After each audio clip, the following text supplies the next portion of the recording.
So today's video, I have realised that my last few videos have been rather negative. Stress, babies crying, losing your identity, and I suddenly realised that it was probably putting a rather negative slant on parenting.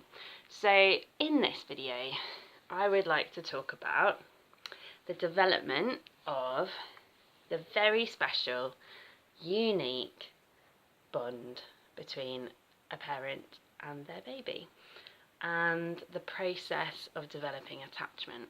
And the building blocks for that start at birth and start with something called attunement. So it's different to attachment in that attachment is kind of what we all have in like a long-term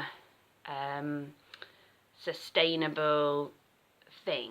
So someone who has a secure attachment is loves their parents or loves their primary caregiver, but is confident to explore the world, and that's something that develops over years of nurture and consistent emotional responsiveness.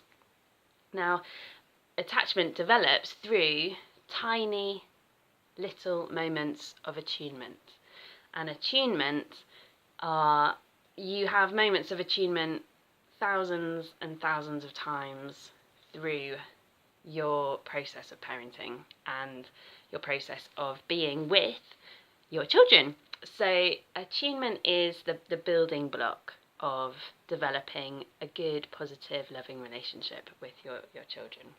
And it's different for every child and it's different for every parent.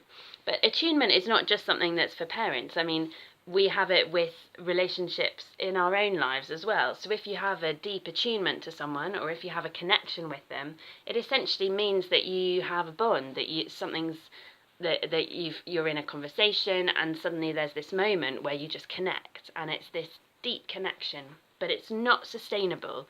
There tend to be quite intense moments, they're short term, and they have a peak. So you build up to it, and then there's a peak of attunement, and then you have to rest afterwards.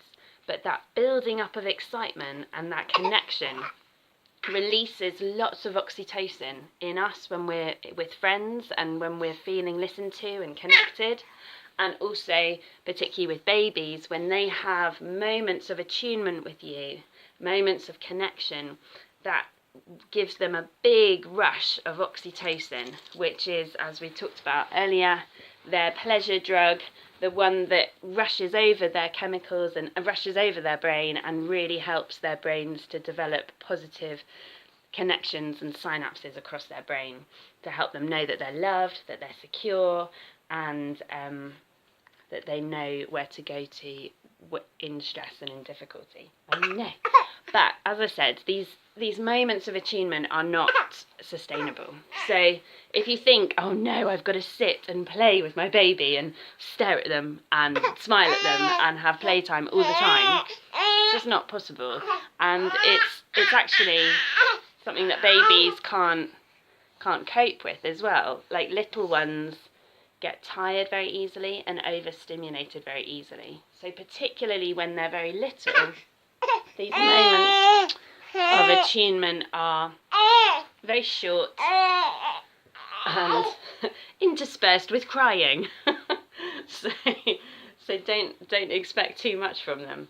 But as they build up, they then move into like how you play with your child, how you play with your toddler, and those become moments of attunement when you have your free play with your little ones and you're playing with them, and there's the connection as well. So we're going to look at attunement and what that means and how that happens is these basic contact principles that we have in life. So when you connect with someone, you are looking at how open they are with you in their body language, in how they listen to you, and that is kind of shown as a pyramid in psychology, and they're called the basic contact principles.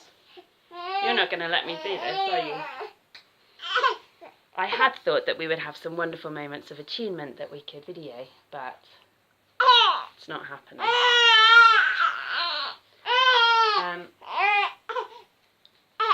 going to feed them.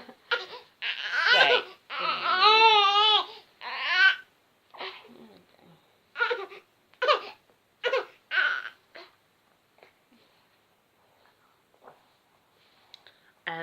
yeah, so basic contact principles work on a kind of pyramid. So the fundamental layer is your body language. What are you doing with your body when you're speaking to someone? Is it turned towards them? Do you have an attitude of openness with them? And you do the same with your children and your babies. Are you looking at them? Are you nodding positively? Essentially, is your body and your voice and in everything that you do, are you showing them that you're interested? Are you giving them your time? Are you giving them your focus?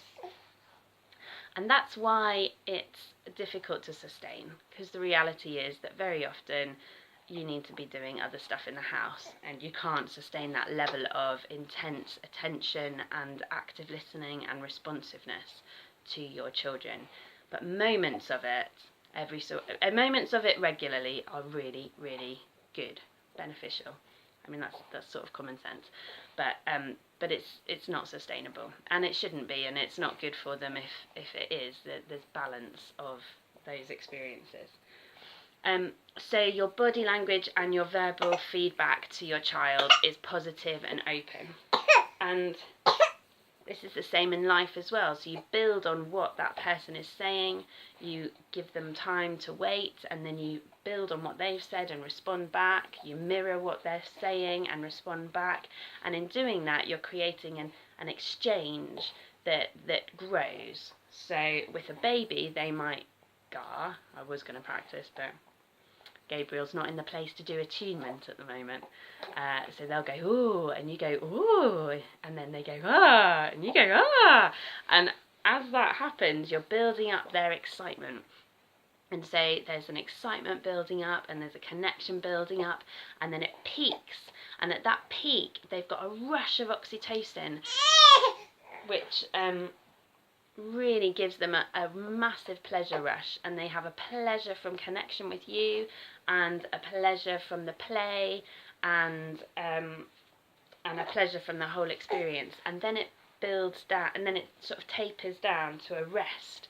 So with babies, that happens really quickly, and they'll look away, or they'll cry, and they'll need space. But even when they're older, they need space from you, and the look away is there's a big part of research now that shows that children and babies need to look away, and that is the time when they process, because faces are so stimulating for them.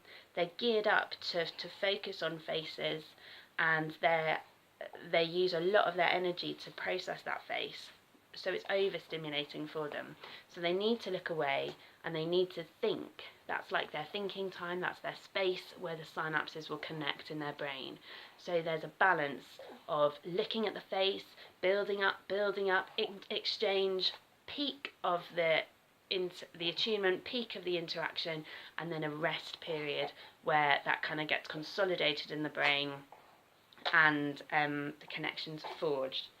So that is kind of how attunement happens. And the other word for it that we like to use is reciprocity, or the dance. So there's a dance that happens of reciprocity. You give and they take, and then they give to you and you take back. And it's a really unique thing based on that parent and that child's interaction, but it happens through all of our relationships. So from those building blocks of attunement, which happen throughout the day and throughout our lives, there's this fundamental core of love and of pleasure and security and containment that happens with the child. And those moments of attunement particularly are really good for language, really good for emotion regulation, because that peak of excitement and then the tapering down helps the child and the baby get used to having excitement, and then get used to a rest period afterwards. So that's really good. And it also really helps them with socialization and learning to turn take in the future as well. So attunement, not sustainable, but little moments of it very often are vital for developing a healthy and special bond between you and your baby.